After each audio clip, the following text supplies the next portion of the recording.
Hello,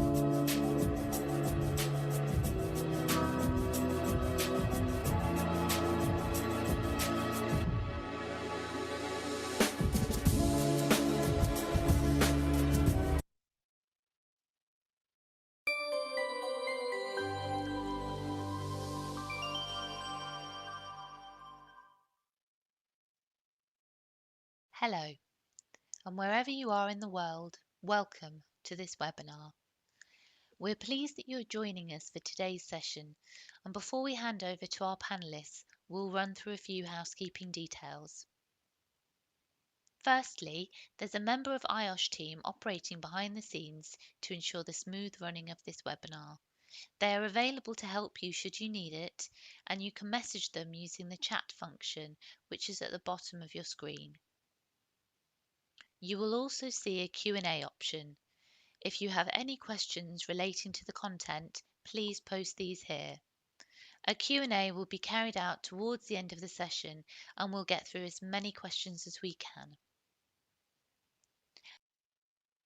At the end of the presentation, a feedback poll will appear on your screen. Please take a moment to complete this, as we value your feedback, and this helps us to improve our service to you and shape future guidance. Any value you gain from this session can be used as part of your CPD portfolio. We do not issue formal certificates of attendance for our webinars, but you will receive an email confirming your attendance, details of which can be used to record your CPD. Information on CPD can be found on our website. Where we have been given a speaker's consent, these webinars are recorded and will be made available on our website. You'll also be able to find a list of all our other recordings, as well as details of any upcoming webinars. Finally, details of all of this information will also be posted in the chat box shortly. We would now like to hand over to our panellists and hope that you, as listeners, enjoy the session. Thank you.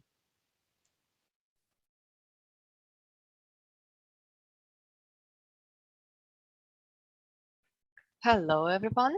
Hi, my name is Olga Kuzmina, and I am a safety team manager at Imperial College London. I'm also a committee member for the Environment and Waste Management group for IOSH.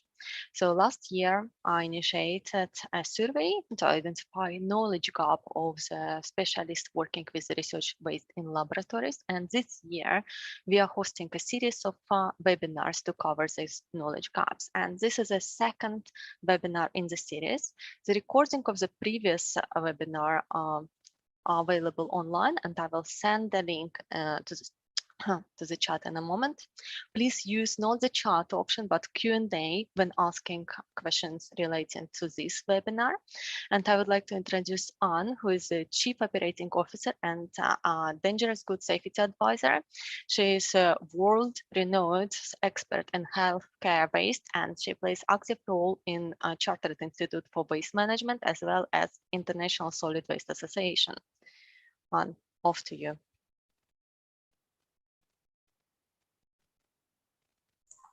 Thank you very much. Hopefully you will be able to see my screen. Is that correct? Yes, we can see it well. Excellent. So thank you. As I say, my name's Anne Wardridge. I work predominantly in the field of healthcare waste. I'm very lucky and privileged to be able to do so. And today I just want to look at some of the aspects of segregation and packaging of waste from research laboratories. So I am going to move this slide on, hopefully. Here we go. I'm going to touch on legislation. I don't have that long, so I can't go into it in lots of detail, but I'm going to sort of broadly see how the legislation hangs together. Look at classification, but one of the things I'm going to focus particularly on today is the classification of biological substances, of infectious substances. I'm going to look at segregation of those and how we would segregate in research laboratories. I'm going to focus really on those research laboratories, also where we've got biopharma, for instance, where we've got genetically modified. Looking at the packaging requirements for each of those different types of waste. And as I'm focusing very much on the waste, I'm going to look at the documentation required, And then we're going to finally look at the consignor and shipper's duties, so the people that are consigning the waste. So here we go. Healthcare waste management is quite a complex area, and laboratory waste management is a subset of that. But what we do have to do is engage with a range of legislation. We have transport legislation, which I'm going to do in quite a lot more detail, but that is part of the health and safety suite of legislation. We've got health and safety legislation, and that is where we're looking at our COSH, our lifting and handling, our pure, our general risks and hazards in a laboratory environment. So even down to portable appliance testing, we've got that type of health and safety regulation. We're also going to be working within the infection control field, so we need to ensure that we are keeping infection to a minimum. And or infection risk and cross-infection. One of the things I want to focus on here just for a few seconds is to say that we have to look at waste in a very different way than we would look at our operating procedures. So if we take this to a clinical environment, from a clinical environment, we are considered to be guilty until proven innocent. So in a clinical and a research environment, we're going to assume everything is contaminated until we know it's not. From a waste management perspective, when we look at environmental waste legislation, it flips that on its head. So to be an infectious waste, we need to know or reliably suspect that that waste has an infection or it has chemical contamination, whatever that contaminant is. So where you are operating in laboratories through your range of containment levels, some of those are to keep you safe, but when we have to define the waste, it is quite different. So I really want to just sort of tease apart that dichotomy, really, tease apart why it is different from an operational point of view and from a clinical and infection point of view than it is from a waste management point of view, falling into waste and environmental legislation. We also have to work within the waste hierarchy. You will have all seen diagrams of the waste hierarchy. You'll have seen the pyramid, you'll have seen the inverted pyramid, you'll have seen two-dimensional diagrams, three-dimensional diagrams, and they normally have a line between them. They almost make it look too simple. This is the diagram from DEFRA. It's my preferred option. It's my preferred representation of the waste hierarchy, because we should be looking at resource management. We should be trying not to create that waste in the first place. If you don't need to take something into a CL3 lab, don't take it in, because it's going to come out as potentially infected. So we've got to look at that. Can we look at recycling of tip boxes? Some labs are doing it, some aren't. Let's try to get higher up the waste hierarchy where we can. Preparing for reuse. Some areas will have glass washing, some will be using single use. So we need to be looking at glass washing where we can for laboratory glass. Prepare for reuse. Use those products as long as we can. We also, as I say, need to look at recycling, and recycling is different to reuse. So recycling is where there's a mechanical process, so something may be taken away, granulated, and come out as a secondary raw material. Preparing for reuse is our glass washing, any other autoclaving we're doing of laboratory equipment. Then we need to be starting to look at our other recovery. Maybe we go to energy from waste rather than directly to landfill. A lot of clinical waste incinerators don't have access to energy recovery other than maybe some steam capture for heating doctors' homes or heating local infrastructure, but we've got to start looking at this waste hierarchy because we have a wider duty here. We are but one planet. We are currently using about 1.3 planets. And I realise that laboratories have to put out a lot of waste. I get that, but we should also be thinking about what we take in. So where we do generate that waste, we have a duty to ensure that it is produced, or any waste produced is segregated correctly. It is handled and disposed of safely. That is paramount. I constantly say that for me, waste management and dangerous goods legislation is health and safety in its widest context, because it affects so many people in the normal course of things. And when it goes wrong, it can affect so many more people. So safely, cost effectively, goes without saying, everything comes down to the bottom line. But just because it's cheap doesn't mean it's right. And then we also have a duty under the Environment Bill to not negatively impact the environment. So altogether, this forms the waste hierarchy. And I'm going to weave documentation through this presentation, because one of the things that does happen when you or some of your representatives sign your documentation, You sign a statement to say, I confirm that I have fulfilled my duty to comply with the requirements of the waste hierarchy. I have applied the waste hierarchy in alignment with Regulation 12 of the Waste England Wales regulations that will vary depending on where else you are in the world or even in the UK. But ultimately, certainly in England and Wales, every time you consign waste out of your building, out of your establishment, you are stating that you have applied this waste hierarchy. And that's quite a big ask. We're going to look now at dangerous goods legislation. It's an international framework. It used to be the European Agreement on the International Transport of Dangerous Goods. It is now just the agreement. So that is really good news. 49 member states of the United Nations have signed up to this. So it's a global construct. We have assessed, or it has been assessed, the carriage of dangerous goods is assessed on risk.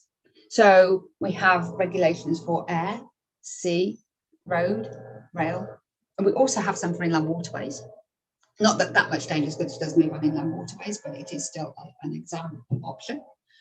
But we have alignment between all sets of regulations. So if you were to take dangerous goods to put it on the sea, for instance, say if you're moving between islands or moving to mainland Europe, or moving, say, in the Caribbean, and you're moving ways between islands, then at that point, we would have exactly the same UN number, and I'll talk about that in a minute. But there is an alignment between each of the modes of transport. So we have similar numbers. We have the same United Nations number, the same ID number. We will have the same packaging instruction numbers. So there is alignment between the modes of transport, which I think is key for those people that are working in the international forum and not just treating waste on their native soil.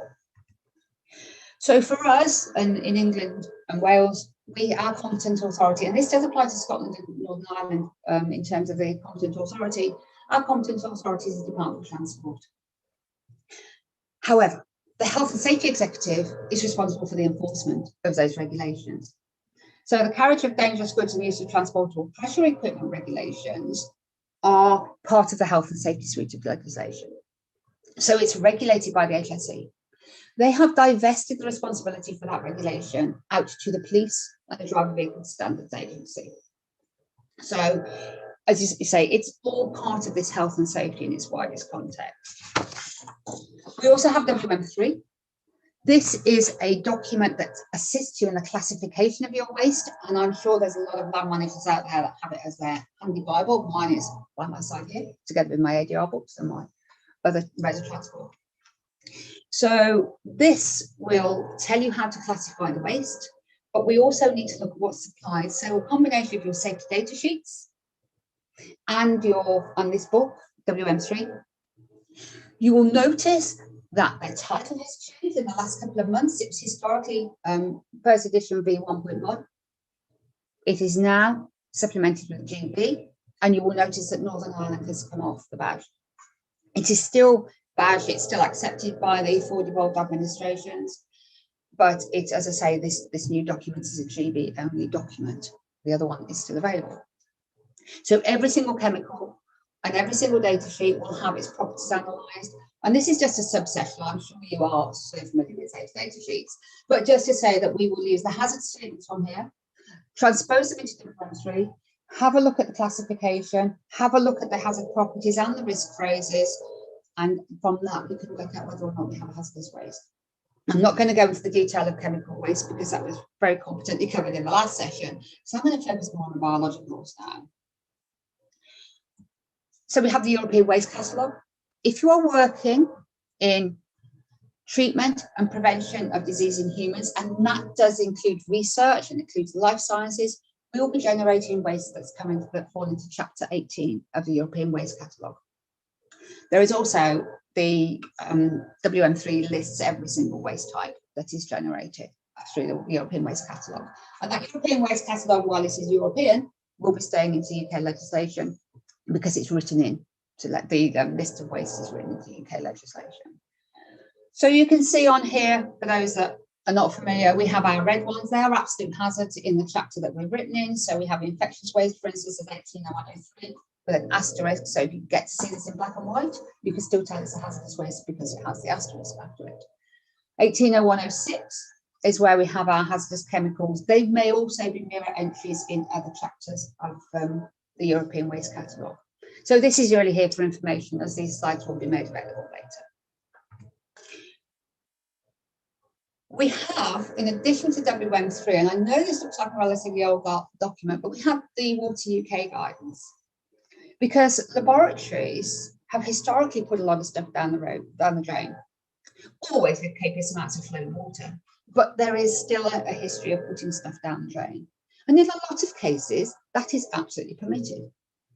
I've put the link in here so you can go directly to the link, but I've just taken the page out looking at laboratories. So it talks, for instance, about analyzer systems, it talks about chemicals that can go down the drain uninhibited, as I say, under normal operating conditions.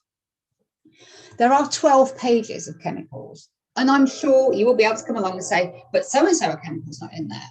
This hasn't really been updated. It needs to be updated. I'm the first to admit that it does. I was part of the team, but Water UK hasn't really come together that much to write this guidance. So again, if you want to come to me and say, can we have a look at rewriting this guidance? Can we have a look at updating it?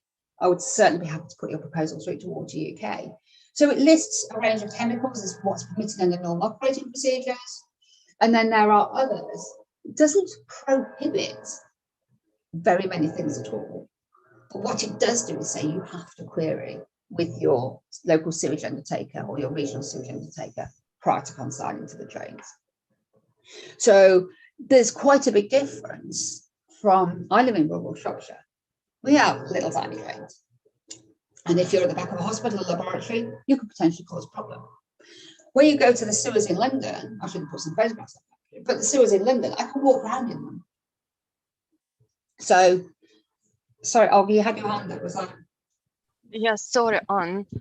It was me who raised the hand. We had a lot of complaints for the background noise. I think it was maybe it will be better if you just remove the headphones. Okay. Sorry for this. I know we tried all of this option before, but it's really affecting. Okay, is that any better? No, actually, it's not. It's the same sound. I don't know what that background noise is then, because I'm in a silent room. There is no yes, it's probably some technical issues. Thank you for trying. There is no difference. So whatever is better for you, you can leave it without or with. Thank you and sorry. Okay, no problem. Where was I up to? Yes, so this document is about wastewater, and I think if you have chemicals that you think should be on that list, then let's see if we can actually get them added. It was reviewed by chemists, I should also add. So concentrating on infectious substances, class 6.2. These are defined as those substances which are known or reliably expected to contain pathogens. And then in ADR, the Dangerous Goods Regulations, it discusses which they are, so bacteria, fungus, rickettsiae, parasites and fungi. It also looks at other agents, including prions. Where we are classifying from a laboratory, we have to look at what we're going to put out as waste, because we have other duties around that management of that waste. So our infectious substances for transport are either category A or they're category B. They may be exempt human or animal specimens, but we would never consign our waste as exempt human, animals or specimens. But you need to know that it's a classification, because you may be transporting them, you may be consigning them out as samples, but we would always classify our waste through the clinical waste route or through the healthcare waste route. So it's quite important that we make that distinction, that we will either have category A waste or we'll have category B waste. And these wastes are listed. And the category A waste is one that is, when it's transported by any mode, it's capable of causing permanent disability, life-threatening or fatal disease in otherwise healthy humans or animals. This focus is mainly on the viral hemorrhagics, and I put a list up here for your benefit. It is in ADR, it's in chapter 2.2.62 of ADR. And you will see on here there are a lot of cultures, which I am sure you'll be working with on a daily basis, particularly if you're in CL3, and anybody in CL4 labs are definitely working with them. But we have this list where you have a category A microorganism, We also have a duty to autoclave those prior to putting on the road, and I'll do autoclaving in a little bit more detail in a bit. So I'm going to come on to the segregation and the colour coding now for waste. So we have, as detailed in HTML 701, which is the Safe Management of Healthcare Wastes, we have a colour coding. Is that noise any bit? Has anything changed? Because I say I'm still in the silent room. No, nothing changed. It's the same. I have no idea. I apologise. Okay, thank you. So, if when you speak slower, it's much better. Okay, I'll try. Too excited. Right, so we have yellow, and yellow indicates that any waste that is in yellow packaging must be incinerated. That is how it's done. So there are some permitted facilities that will take some pharmaceutically contaminated sharps, but they will not be taking chemically contaminated waste. So yellow says, I've got an infectious potential and it requires incineration. Red, which we'll be producing from histopathology laboratories and some of the research facilities, is our anatomical tissue. That waste will be incinerated, but it is not allowed to be stored for very long on the receiving site. It has to be incinerated very quickly, usually within 24 hours. So it's still an incineration stream, but it has a red lid to identify it. And as I say, that will come from histopath as well. We have our orange bag waste. The orange stream is the only hazard that can be in there is infection, because that waste is sent to an alternative treatment plant where it is shredded and heated, or heated and shredded. And then the flock, the remainder that comes off there, will go to energy from waste or to landfill, because the only hazard that was in there was infection, and that infection potential has been removed by the treatment process. We have purple, which is our cytotoxic, cytostatic medications, and may be used in some of your laboratories, some of your chemicals, such as ethidium bromide, because of its hazard properties. And again, when you look at the safety data sheet, you'll be able to see whether the hazard properties push it into a hazardous waste, at which point we need to start using our hazardous chemical codes as well. We have blue, more likely to be found in research and pharmacological research. So blue is our medicines, it's non-hazardous medicines. We have our tiger bag, the final one. This is post-autoclaved waste. And as I say, it's a non-hazardous stream. So in terms of documentation, our blue stream of non-hazardous pharmaceuticals and the offensive waste stream will be taken away on a waste transfer note, whereas all the others will be removed on a hazardous waste consignment note. So again, it's something that your service providers need to be aware of the hazards associated with the waste that you're disposing of.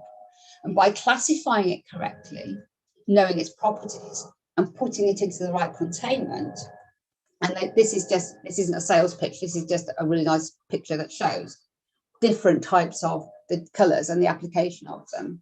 By putting them into the correct container and the correct colour coding, it will allow the people that do the documentation to complete that without having to go through your wastes to find out what's in it.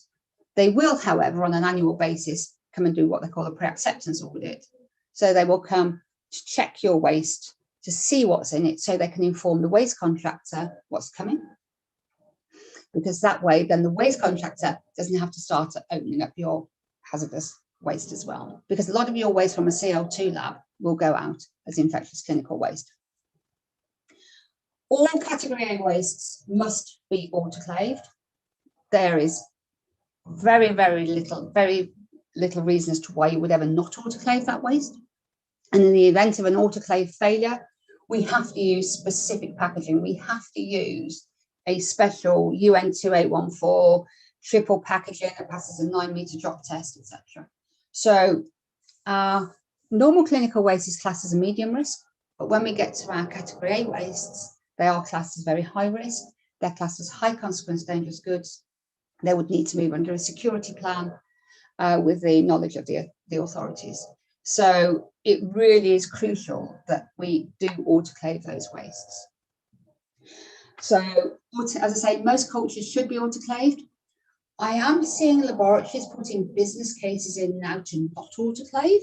I think that is the wrong thing, and that's my opinion. But I think under COSH, we have a duty to ensure that any waste that leave the site are packed as safely as possible. And that includes reducing the risk of any infection potential. So this is a table I've put in. You will see something similar on .gov.uk for the testing program and the vaccination program wastes. I've adapted this again for your information, but it shows the example of a waste type, whether it's a domestic waste and recycling, and we should be having domestic waste and recycling from laboratory environments, because just because it's in a laboratory doesn't mean it's an infectious waste or a hazardous waste. So our hand washing paper towels, our hand washing, the action of hand washing is what cleans our hands. It is not the paper towel, it's not a mechanical agent for removing any contamination. So we should be recycling out of packaging as well. We should have non-hazardous waste. I've also put in here a bit of a hierarchy as to the preferred disposal options as well. So we may be using individual packages, say boxes or hard burn bins, or we may be moving in bags and carts. So we would have all these options open to us. So I will leave this for you because everybody will have a different applicability of it. They will be producing different waste types. But just to say, we can produce infectious and chemically contaminated with hazardous chemicals. So our ethidium bromides, for instance, in virology with our bionucleocyanates, they're a hazardous chemical, but then we will also have some biological components with non-hazardous chemicals associated with them, or waste chemicals that are in the threshold. So I think it's quite important that you ensure that you use the relevant containment for the waste that you have. Waste containing genetically modified materials. It is best practice to deactivate these on site. However, many waste companies have registered in order to be able to do that on your behalf, should you not be able to either chemically or thermally deactivate any GMs on site. So these wouldn't go out as UN 3291, our infectious clinical waste. They would actually go out as UN 3245, unless there is an infection potential, in which case we play sort of a top trumps game, and they would go out as a clinical waste with a genetically modified subhazard, but we only put one hazard on there, so we would have a biohazard would be our main hazard from there rather than the GM. Likewise, if it's GM and chemically contaminated, we put it out as a chemically contaminated waste. But we must deactivate these wastes on site per certainly class 3 and class 4. I just put a little bit in on the vaccination program because I'm sure there will be people here that will have been involved in the preparation of the vaccination, and thank you to everybody that's been involved. But we do not have to consign the waste from the vaccination program as a GM, because it falls outside the scope of the GM regulations, the 2014. So again, I've put the link to the regulations there for your information. However, waste from research into vaccines will still require incineration rather than alternative treatment. So it's key that we get it through into that right stream, but we don't have to look at the subhazard of genetically modified for those, because they're classed as a pharmaceutical and they are made there to elicit an immune response rather than there's no intention of stable integration. When you look at other treatments and other medical treatments for using GM, then that does change that status. But certainly for the global vaccination program for against COVID-19 and SARS-CoV-2, there is no requirement to treat them as GM. So once you've classified our waste, once you've identified it, once you've put it in the right packaging, we must make sure that the packages are suitably identified, classified, packaged correctly, marked correctly, and with the correct documentation. I could do a whole hour just on documentation to go with this, so I'll just say it has to be done, and I'm sure you will have people that know how to do that. It is the responsibility of a suitably qualified person, so the people in the laboratories, to define which category, if any, your waste goes into. Is it category A? Is it category B? Or can we put it out as our non-hazardous, autoclaved, offensive waste? That is the duty of you and the people in your laboratory. Pretty much everything I've spoken about this morning is detailed in HTML 701. That is the Healthcare Waste Bible. First published in 2006, off the back of the off the back of the hazardous waste regulations. So the hazardous waste regulations came in 2005. This book was published in 2006. It was reissued in 2010. And then when we had some changes to controlled waste regulations in 2012, it had an update in 2013. It is currently subject to review again because we've had a lot of other legislative changes, including things like the Environment Bill. So we need to be looking a lot more about sustainability. But just to say that anything that I've spoken about today, this document is downloadable. It's on the Department for Health and Social Care website. But and I think now if we could open this up to questions, thank you for your time. I'm really not sure what the sound issue is because I can't hear it, which is very strange. So thank you. Hopefully that was useful. And Olga, if you have any questions, over to you, please. Yes, thank you very much, Anne.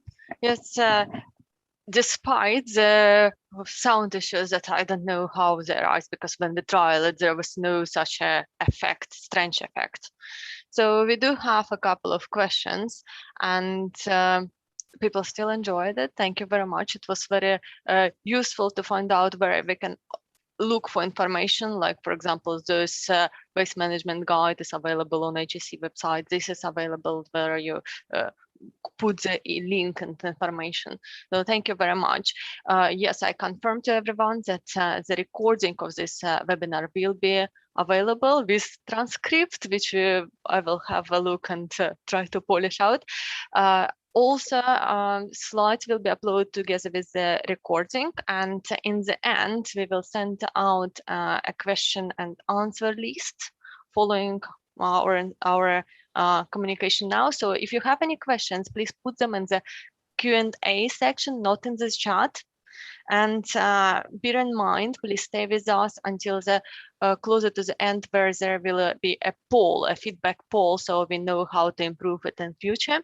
The next two webinars for the research waste will cover the waste management guide and recycling and sustainability. So keep an eye open to receive the notification. And for now, we are going to answer the questions if you have them. So Anne, if you will be able to open Q&A. There are so far two open questions. Could you please read them out and address? Right, really interesting. Disinfection of biocontaminated plastics to allow for recycling and alternative to autoclave. I would love it to be. I think in the long run, it will potentially be, but at the moment, there aren't any permitted processes that take what is ostensibly a Chapter 18 code and allow them to put it through a recycling process. So we have what they call regulatory position statements. So, for instance, the regulatory position statement 112, which then has a subclause of T4, which is a treatment which stops you doing any healthcare waste.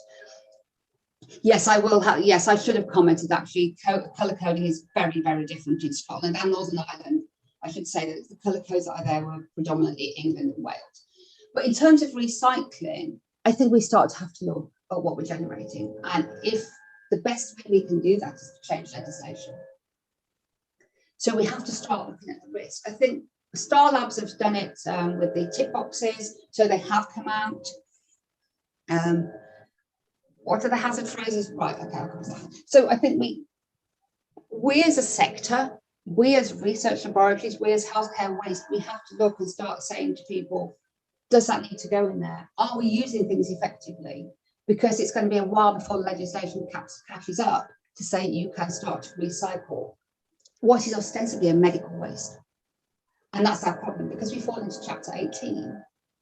In the clinical waste chapter, we're going to struggle.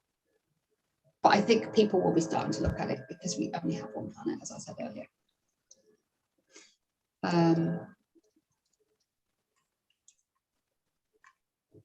I wouldn't recommend, I don't think it's right. When you say countries, if we're going outside of Europe, I mean, each of the European countries has a lot of infrastructure. I think if we're going out to some of the low middle income countries, then I would be looking at places people like the Global Fund and WHO and WASH, the Waste, Sanitation and Health team, to look at the vendors in those countries. So it would depend whether we're on a devolved administration here, but certainly if you're looking, as I say, abroad in low middle income countries or countries where they don't have full infrastructure across the entire country, then the World Bank's also a very good source of information, as is the World Health Organization. There's a little book as well, I say it goes back 28 pages, on technologies for the safe management of waste. So if you are looking to introduce technologies into your country, then I would suggest you start to become familiar with the whole range of techniques. It's not just autoclave, there are other techniques out there as well. Right, so you work in the Middle East, so some clients require to be specific. Again, I would go back and have a look at the technologies document because you will find some vendors in there. I'm independent, so I would never recommend one vendor over another. I would be looking at technologies and the treatment technologies. Could you please read the question before answering, because the questions are appearing in the Q&A, and as soon as I'm answer all, everyone can see them. They're disappearing off the top. Let me back. Okay. So I think that as for now, we do not have non-answered questions. So if you saw they all answered, recording will be available, as I'm saying. You will be notified when the Q&A are also uploaded. So I expect that everyone receives an email from IOSH saying about availability of this webinar. You have a feedback poll appearing now. I have another question on.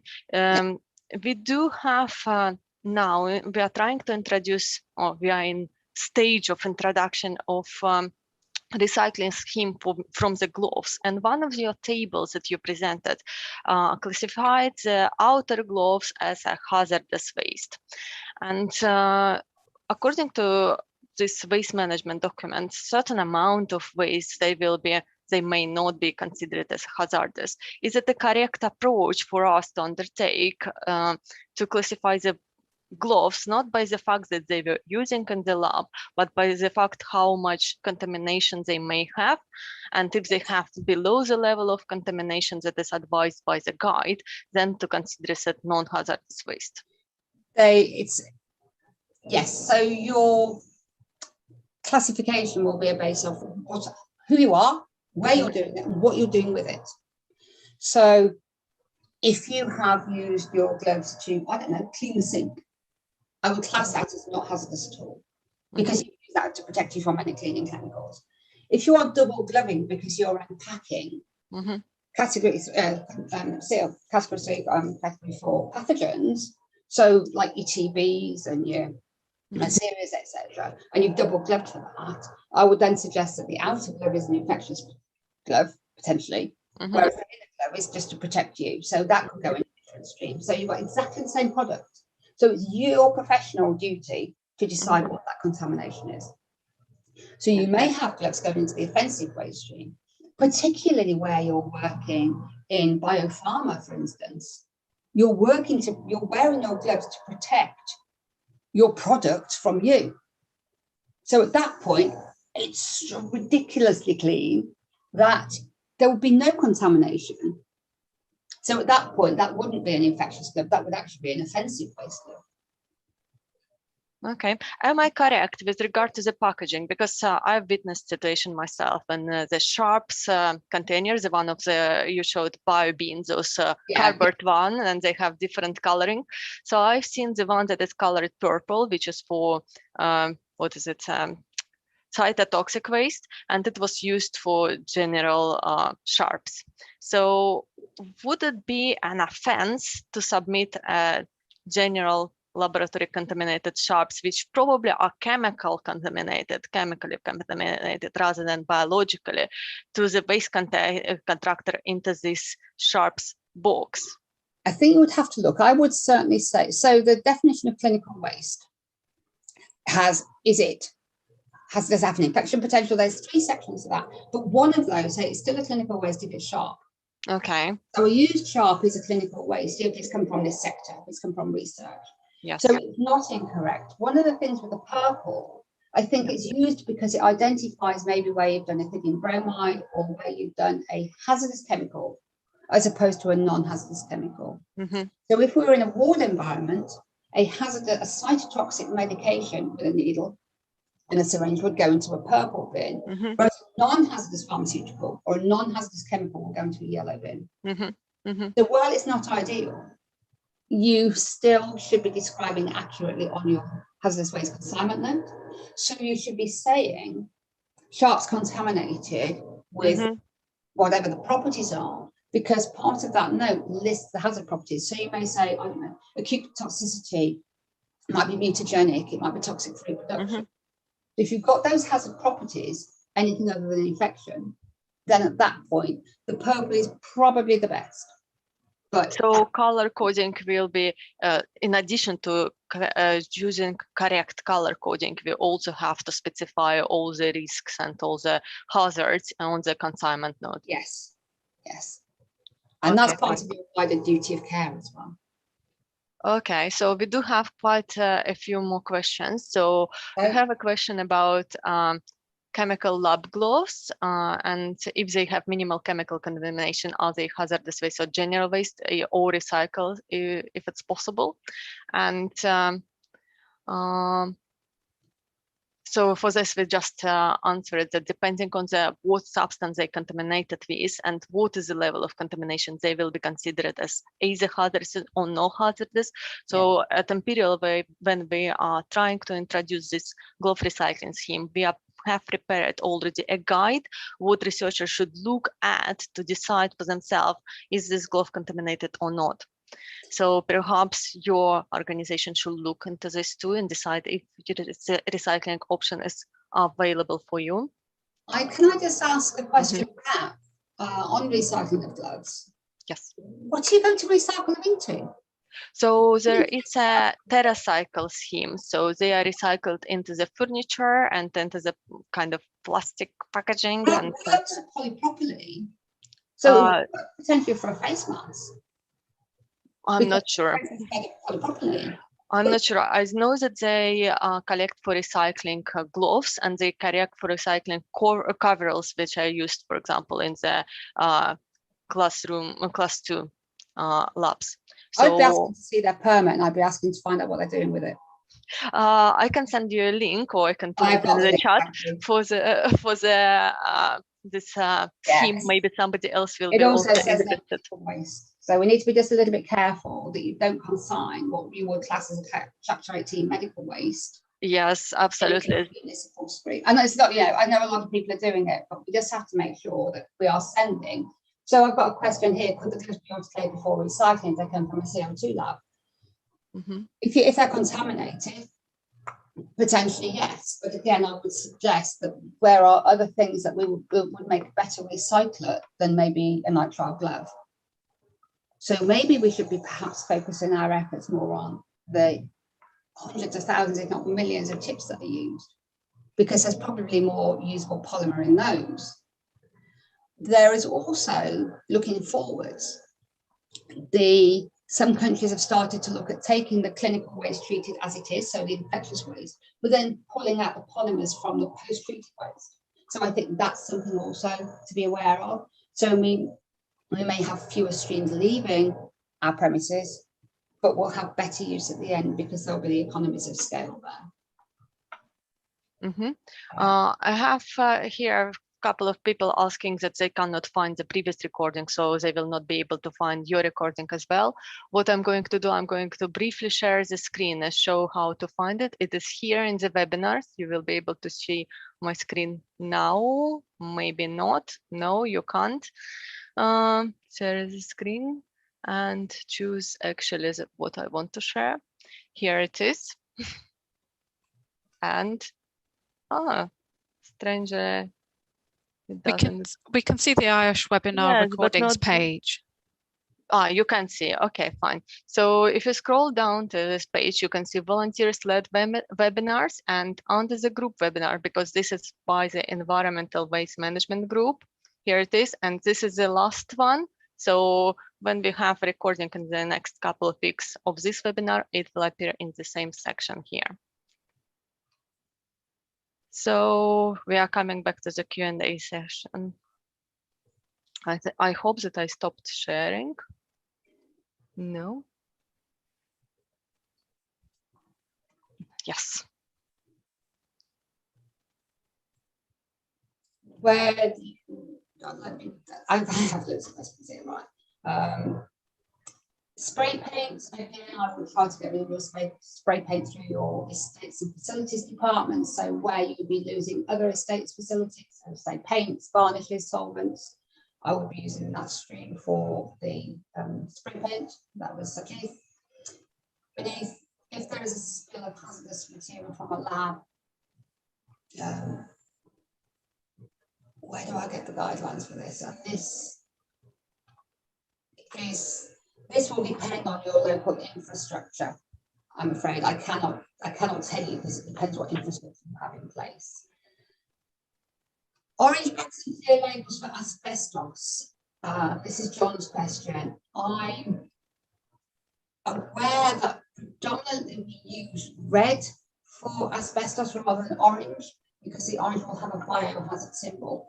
I would expect any asbestos waste to be marked with a class 9 diamond, which is a dangerous goods diamond, and it is a class 9 because asbestos has other hazards. So it's normally red. It will depend what country you're in as to whether you use orange, but we wouldn't expect orange in the UK.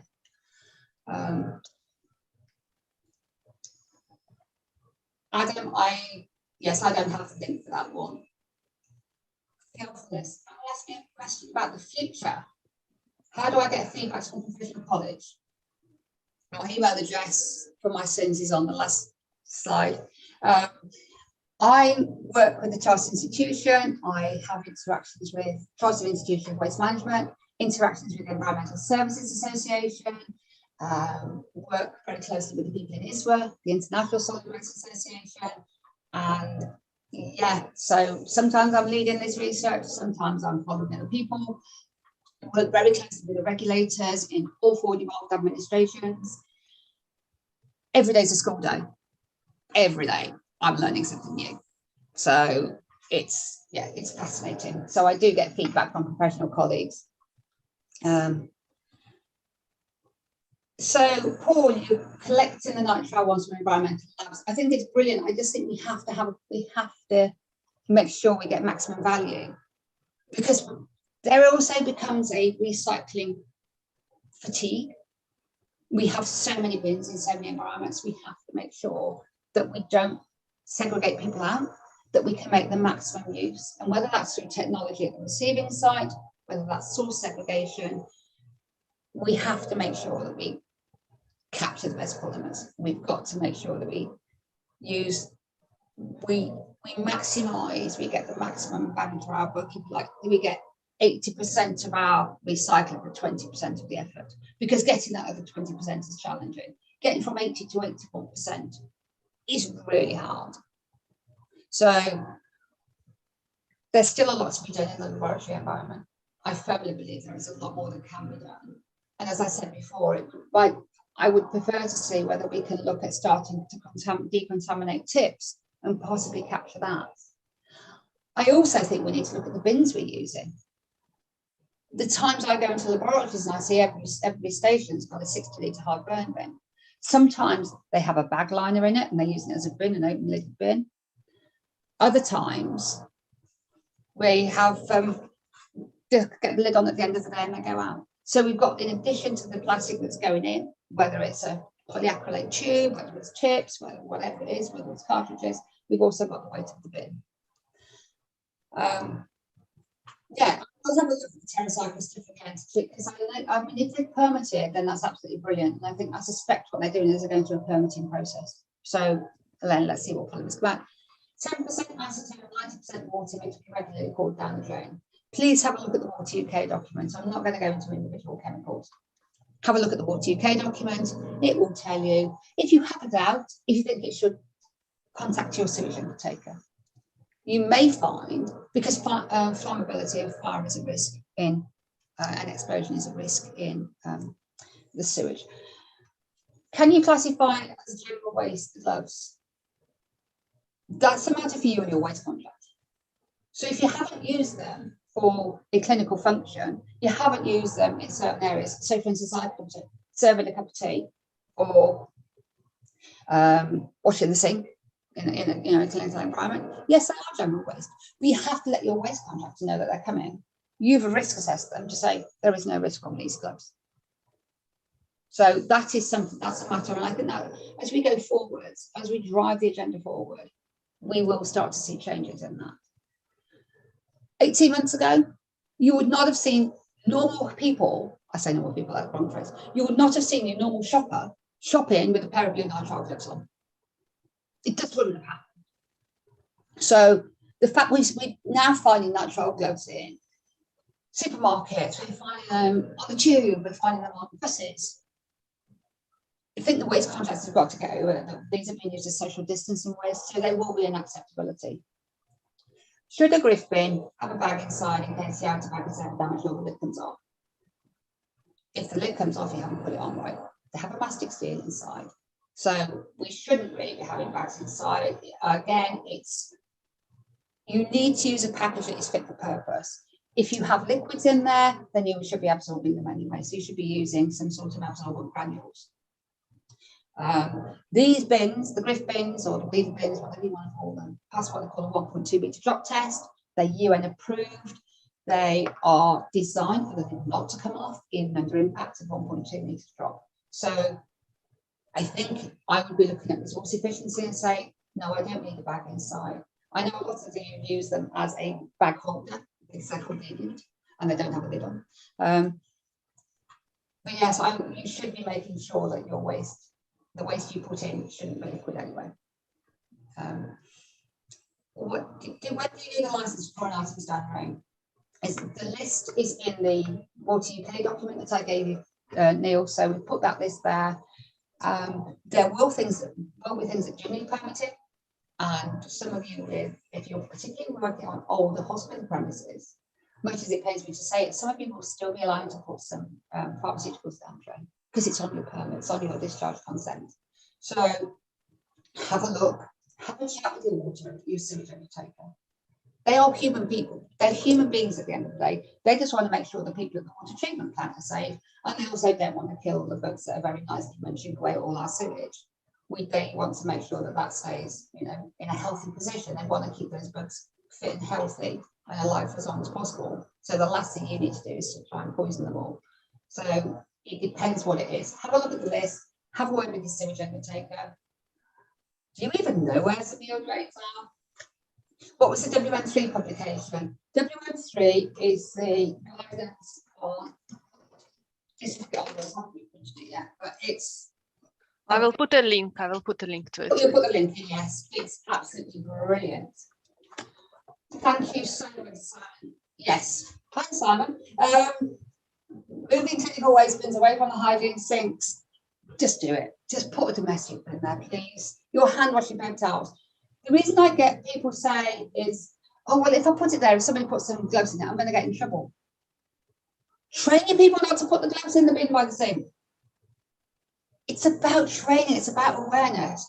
You wouldn't say, oh, I'm really sorry, I just did that experiment wrong because I just forgot. You wouldn't do that.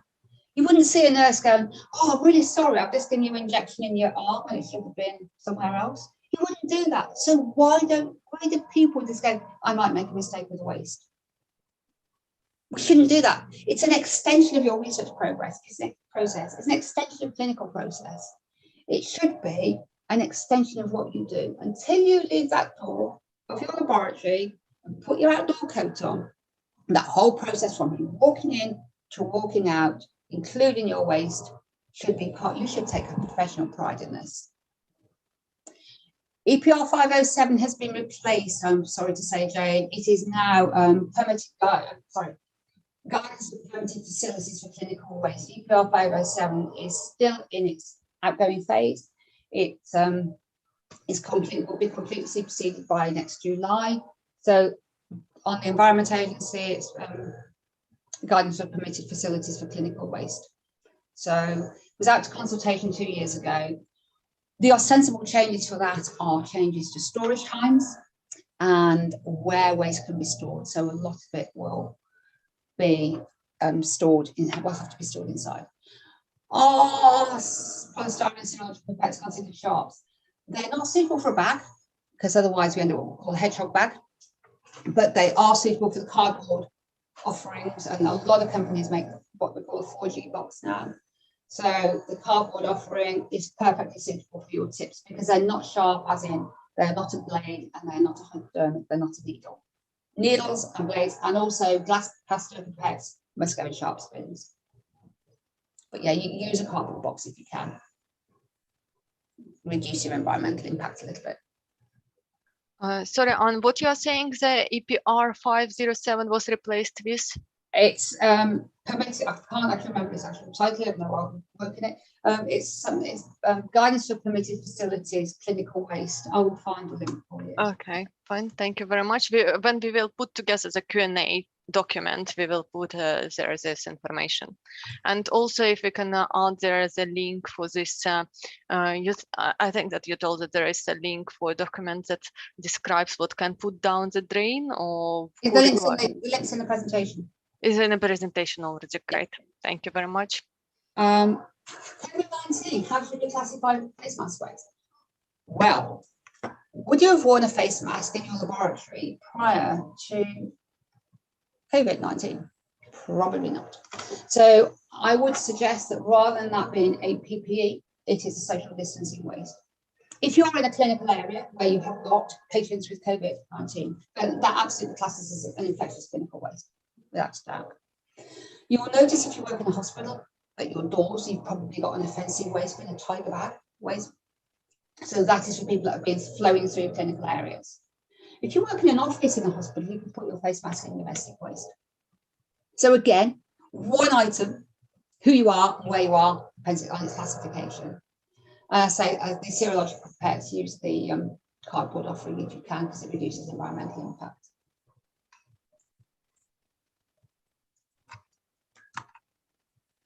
Okay. Excellent.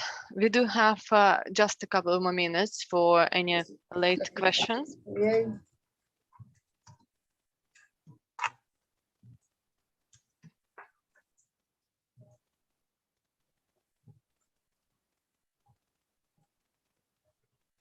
Typically, we never find what we want it, can we?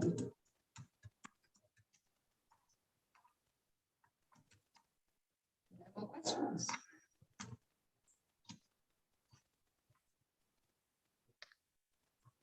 We have a question about in the chat about, would you say something about waste classification policy?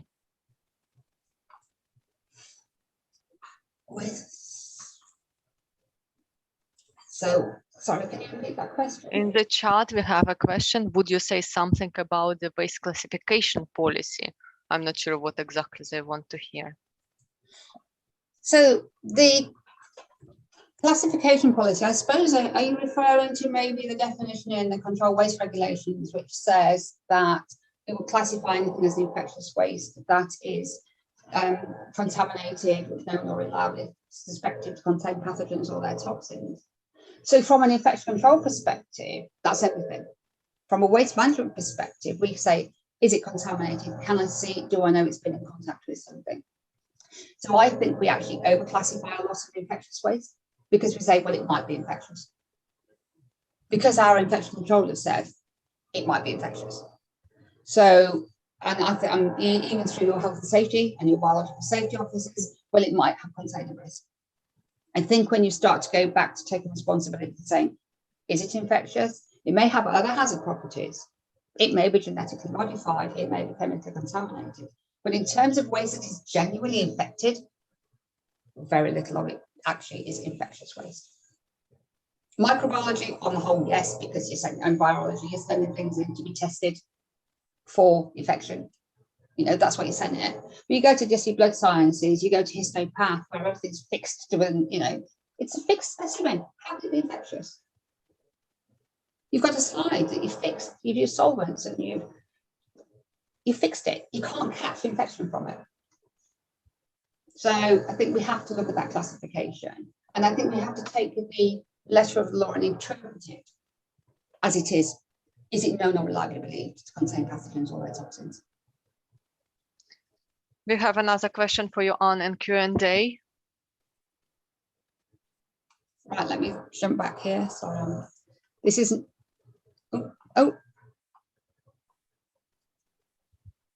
Oh, nothing to change with the reach. Oh, really interesting one. I think things will change.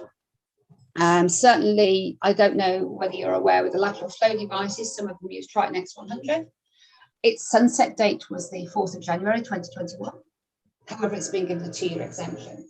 So I think there will be changes. I think we will, through the Health and Safety Executive, through the Environment Bill, we will start to look at reach, we will start to look at the hazardousness of chemicals and try to put better chemicals where we can, safer chemicals. I'm sure a lot of you will have worked with lithium bromide in the past, and you're now on cyber safe and cyber green. So we are trying to reduce. In terms of Brexit, I can't even go there. I'm afraid it's just, where do you start? Okay, thank you very much. Thanks for all attending the presentation. Thank you very much, Anne, for providing this information. I know the sound for some people was not brilliant. We will try to address it with the transcript and recording and presentation, which will be uploaded online. We are running out of time, so thank you very much for being with us, and I will see you in a few weeks in the next webinar for the research phase. Thanks a lot. Thank you, Anne. Thank you. Thank you very much. Thank you for your questions as well.